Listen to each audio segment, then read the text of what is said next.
మీ అందమైన ప్రయాణం ప్రారంభించండి. 39 మీరు తల్లిదండ్రి అవ్వాలనే కలలను సాకారం చేయడానికి సహాయపడుతుంది. నమస్తే, welcome to Suman TV. Breast cancer ఇటీవల కాలంలో మహిళల్లో ఎక్కువ చూస్తున్నటువంటి క్యాన్సర్, కానీ దీని మీద చాలా రకాల అపోహలు అయితే మహిళల్లో కనిపిస్తూ ఉన్నాయి. సో క్యాన్సర్ అనేది ఈ గడ్డ పెయిన్ లేకపోతే అది క్యాన్సర్ కాదని, చిన్న చిన్న గడ్డలు అయితే వాటిని క్యాన్సర్ కింద మన లెక్కలోకి తీసుకోవాల్సిన అవసరం లేదని, వంశపారపర్యంగా ఉంటే మాత్రమే క్యాన్సర్, బ్రెస్ట్ క్యాన్సర్ అనేది వస్తుంది, లేకపోతే రాదు అని, ఇలా రకరకాల అపోహలు అయితే ఉన్నాయి. అవన్నీ ఎంతవరకు అపోహలు, వీటి వెనుకున్నటువంటి నిజాలు ఏంటి, ఈ విషయాలన్నీ అడిగి తెలుసుకుందాం. మనతో పాటు ఉన్నారు gynec oncologist doctor Sailakshmi Dayana garu, cancer Apollo hospital, Jubilee Hills. Hello ma'am. Hello ma'am, breast క్యాన్సర్లో చాలామంది లేడీస్లో ఉన్నటువంటి కొన్ని అపోహల్ని ఇవాళ క్లారిఫై చేసుకోవాలనుకుంటున్నాం. సో బ్రెస్ట్ క్యాన్సర్ అనేది మహిళల్లో ఏ రకంగా డెవలప్ అవుతుంది యాక్చువల్లీ? బ్రెస్ట్ క్యాన్సర్ పాల ట్యూబ్స్లో స్టార్ట్ అవుతుంది. సో ఫస్ట్ థింగ్ విమెన్ అనుకుంటారు, నేను పాలు ఇచ్చేటప్పుడు అప్పుడు కొన్ని రోజులు మానేశాను, ఆర్ కొన్ని రోజులు పాలు సరిగా రాలేదు, ఆర్ మా బాబు సడన్గా పాలు తాగటం మానేశాడు, అండ్ ఇంట్లో ఎవరో సజెస్ట్ చేశారు 4 రోజులు అమ్మమ్మ వాళ్ళ ఇంటికి పంపించు, నువ్వు మానిపించే ఎక్సెట్రా. సో అప్పుడు పాలు మిగిలిపోయి ఇప్పుడు నాకు క్యాన్సర్ వచ్చింది. ఇలాంటి అపోహలు చాలా చూస్తాము. ఇమీడియట్గా వాళ్ళ బ్రెస్ట్ ఫీడింగ్ టైంకి వెళ్ళిపోతారు, అక్కడ ఏదో తేడా జరిగింది, అప్పుడు దాని మూలంగా ఇప్పుడు నాకు క్యాన్సర్ వచ్చింది అని. అసలు మనం బ్రెస్ట్ ఫీడ్ చేసామా లేదా, ఎన్ని రోజులు చేసాము, తొందరగా ఆపేసామా, నెమ్మదిగా ఆపేసామా, వీటితో సంబంధం లేదు అండి. బ్రెస్ట్ క్యాన్సర్ అనేది పాల ట్యూబ్స్లో స్టార్ట్ అవుతుంది. అది స్టార్ట్ అవ్వడానికి మల్టిపుల్ రీజన్స్ ఉన్నాయి. ఎందుకు స్టార్ట్ అవుతుంది అంటే దానికి ఆన్సర్ సగం సార్లు మాకు తెలీదు, కొన్నిసార్లు మేము గెస్ చేయగలం ఈ రీజన్ మూలంగా అయి ఉండొచ్చు అని. అండ్ సో పాల ట్యూబ్స్లో స్టార్ట్ అయిన బ్రెస్ట్ క్యాన్సర్ కొన్ని నెలలలో సైజ్ పెరుగుతూ పెరుగుతూ పెరుగుతూ ఒక ట్యూమర్ కింద మారుతుంది. ఒక స్త్రీకి తన చేతికి క్యాన్సర్ తగలాలి అంటే అది కనీసం 2-3 సెంటీమీటర్లు ఉండాలి, అప్పటికే ఈ క్యాన్సర్ సెకండ్ స్టేజ్లోకి వెళ్ళిపోతుంది. ఇప్పుడు హెవీ బ్రెస్ట్ ఉండే వాళ్ళకి కూడా బ్రెస్ట్ క్యాన్సర్ వచ్చే ఛాన్స్ ఉంటుందని నమ్ముతారు? లేదు అండి, అసలు బ్రెస్ట్ క్యాన్సర్కి మన బ్రెస్ట్ సైజ్కి లింక్ లేదు. బట్ కొంతమందికి ఫైబ్రో ఎడినోసిస్ అంటే బ్రెస్ట్లో ఉన్న కొవ్వు మెత్తటి కొవ్వు కాకుండా గట్టి కొవ్వు ఉంటుంది. ఇది కూడా వంశపారంపర్యంగానే వస్తుంది. ఒక స్త్రీ రొమ్ములో ఎంత కొవ్వు పేర్కోవాలి, ఎలాంటి కొవ్వు, 3 కేటగిరీస్ ఉంటాయి, ఏబిసి అని. మరీ గట్టి ఇంకా పూర్తిగా చెక్క లాంటి కొవ్వు ఉన్న వాళ్ళని కేటగిరీ డి అంటాము. సో రొమ్ములో కొవ్వు బాగా గట్టిగా ఉన్న వాళ్ళలో క్యాన్సర్ రిస్క్ కొంచెం ఎక్కువ. ఆ కొవ్వులో రాదు, పాల ట్యూబ్లోనే వస్తుంది, బట్ అలాంటి కొవ్వు ఉన్న వాళ్ళకి బ్రెస్ట్ క్యాన్సర్ వచ్చే రిస్క్ ఎక్కువ. Okay okay. సో చిన్న చిన్న గడ్డలుగా తగులుతున్నప్పుడు దానికి భయపడాల్సిన నెసిటీ ఎంతవరకు ఉంటుంది? చిన్న చిన్న గడ్డలు తగులుతున్నప్పుడు మెజారిటీ ఆఫ్ ది టైమ్స్ అవి కొవ్వు గడ్డలు అని అసలు భయపడాల్సిన పనే లేదు. సో రొమ్ము పీరియడ్స్కి ముందు నొప్పిగా ఉంటుంది, కొంచెం గట్టి పడుతుంది, టెక్స్చర్ మారుతుంది, పీరియడ్ రాగానే మళ్ళీ మెత్తబడిపోయి నొప్పి తగ్గింది అంటే అది చుట్టుపక్కల మన రొమ్ములో పాల ట్యూబ్స్ చుట్టూతా ఉన్న కొవ్వుని పట్టి ఈ సిమ్టమ్స్ ఉంటాయి. బట్ రొమ్ములో ఒక గట్టి గడ్డ తగులుతుంది, అది కదలట్లేదు, పెద్దగా అవ్వట్లేదు, చిన్నగా అవ్వట్లేదు, నొప్పి లేదు, బట్ పీరియడ్తో సంబంధం లేకుండా ఎప్పుడు తగులుతుంది అంటే అది క్యాన్సర్ గడ్డ అయ్యే రీజన్ ఎక్కువ. సో టైట్ బ్రాస్ ఎక్కువ గంటల సేపు వేసుకొని ఉండటం వల్ల కూడా క్యాన్సర్ వస్తుందని నమ్ముతూ ఉంటారు. ఈ నమ్మకంలో నిజమేంత? లేదు అండి, టైట్ బ్రా మూలంగా క్యాన్సర్ రాదు, బట్ ఈ టైట్ అండర్వేర్ వేసుకోవడం అనేది ఎవ్వరూ కూడా కరెక్ట్ కాదు.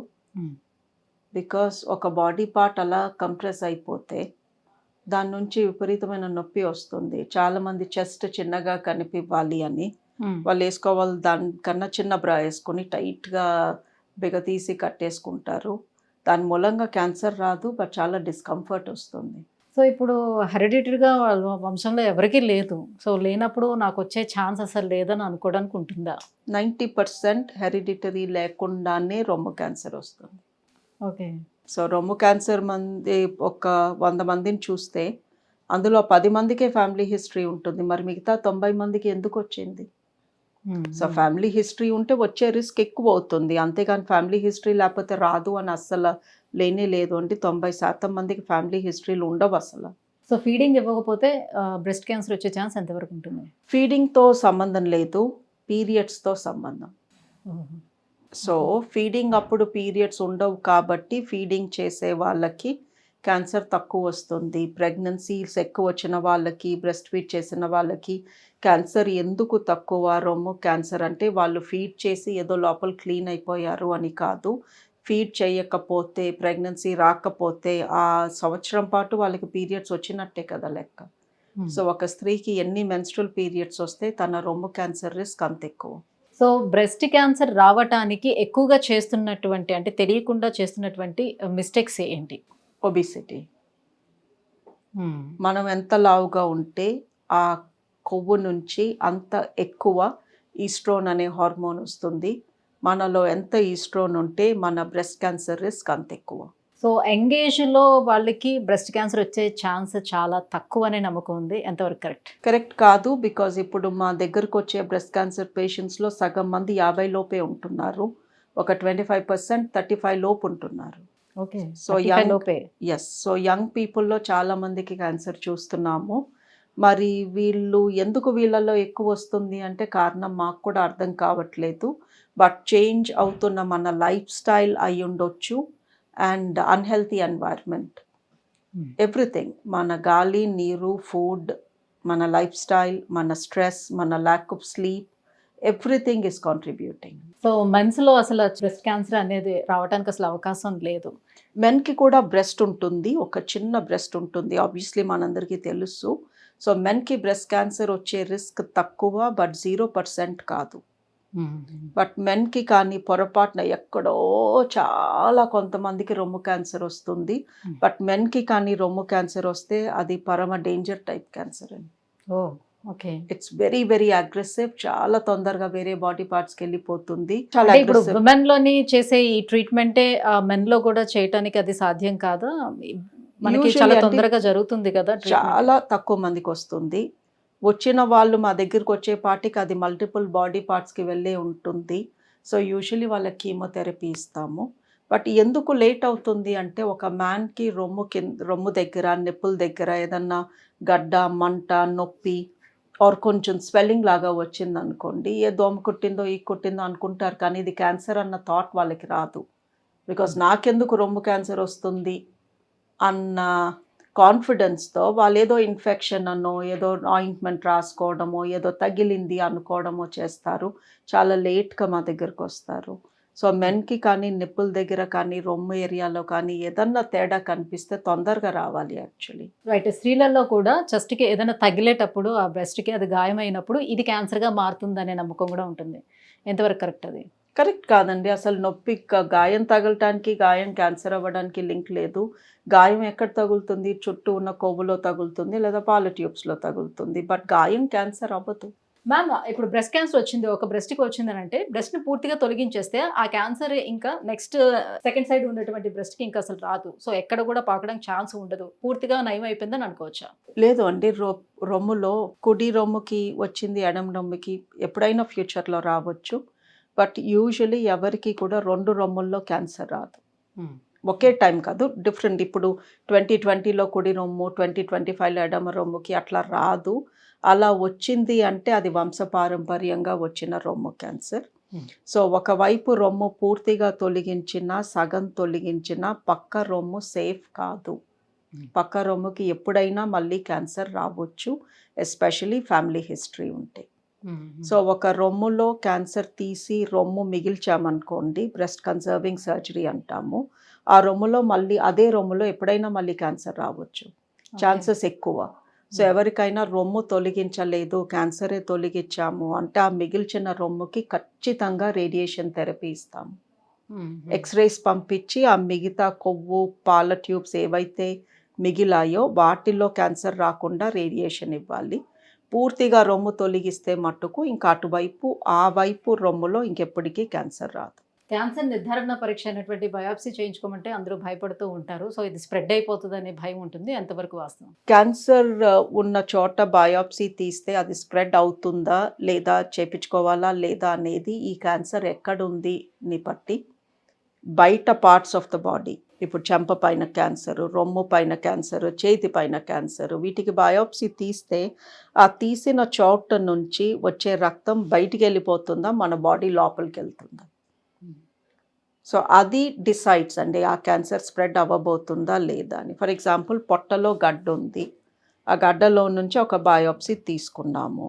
సో ఆ గడ్డలోకి ఒక హోల్ పెడితేనే కదా సూది వెళ్ళి బయోప్సీ తీసింది. ఆ హోల్లో నుంచి లీకేజ్ జరుగుతుంది. ఆ లీకేజ్ నా పొట్టలోనే జరిగింది అనుకోండి, ఆబ్వియస్లీ గడ్డ స్ప్రెడ్ అయింది నా పొట్టలోకి. సో అలాంటి సిట్యువేషన్స్లో బయోప్సీ తీసుకోము. బట్ రొమ్ములో నుంచి తీసుకున్న బయోప్సీ ఆ సూది బయట నుంచి లోపలికి వెళ్ళాక ఆ లిక్విడ్ మళ్ళీ బయటికే వచ్చేస్తుంది. ఎక్కడ స్ప్రెడ్ అవ్వడానికి ఉండదు. సో స్ప్రెడ్ అవ్వటానికి ఉండదు. సో రొమ్ములో తీసిన బయోప్సీ ఆ బ్లీడింగ్ లోపలికి వెళ్ళిపోయి ఇంకెక్కడికో వెళ్ళిపోయి స్ప్రెడ్ అవ్వదు, అదంతా మళ్ళీ బయటికి వచ్చేస్తుంది. అలాగే గర్భసంచిలో నుంచి తీసిన బయోప్సీ మళ్ళీ బ్లీడింగ్ బయటికే వచ్చేస్తుంది. సో అది స్ప్రెడ్ కాదు. సో మీరు బయోప్సీ మూలంగా నా క్యాన్సర్ స్ప్రెడ్ అవుతుందా అవ్వదా అని మీరు ఆలోచించే ముందు ఒకసారి మీ డాక్టర్ని అడగండి. ఈ బయోప్సీ రొమ్ము బయోప్సీ ఇది స్ప్రెడ్ కాదు. రొమ్ము బయోప్సీ లేకుండా ఆ క్యాన్సర్కి ఫస్ట్ కీమో ఇవ్వాలో తెలీదు, సర్జరీ చేయాలో తెలీదు. సో బయోప్సీ తీపించుకోకుండా ఏ డాక్టర్ అన్నా ఒప్పుకున్నారనుకోండి ట్రీట్మెంట్కి, అసలు అలాంటి డాక్టర్ జోలికి వెళ్ళొద్దు. బికాస్ బ్రెస్ట్ క్యాన్సర్లో టైప్ ఏ అని ఉంటుంది, టైప్ బి అని ఉంటుంది. ఒకదానికి ముందు సర్జరీ చేయాలి, ఇంకో దానికి ముందు కీమో ఇవ్వాలి. ఆపోజిట్ చేస్తే పేషెంట్కి నష్టం. మరి అది టైప్ ఏనా బీనా బయోప్సీలో కనుక్కోకుండా ఎలా ట్రీట్మెంట్ ప్లాన్ చేశారు?